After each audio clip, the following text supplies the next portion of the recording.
Hey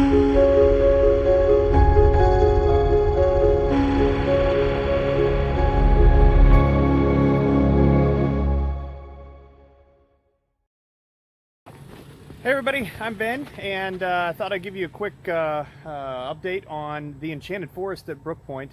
Dennis has been working very, very hard at cleaning out and getting all the old brush out, the old trees, the junk wood, and so making it so we can really start being able to decorate some things in here. A lot of people have said, "Hey, why'd you get rid of all the junk wood?" Which is these kind of plants here. They just grow so fast all the time. And so that's why we're wanting to get them out of here, because they shouldn't be here. So this has definitely got a lot of things cleaned up, which is pretty exciting. A lot of the tree growth has been cleaned up, and we've raked everything, and so now we can really just be able to start focusing on, you know, starting to figure out how we're going to decorate things. That's really what we've been doing. So you can see it definitely looks a lot different in here compared to when we first started.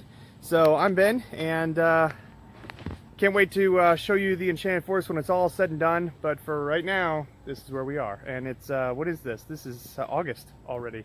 So we've made a lot of progress since we first started on this, whatever it was, 1st of May, end of April. But we've got a lot more to go. So thanks for watching. I'm Ben. Make sure to comment and like this video.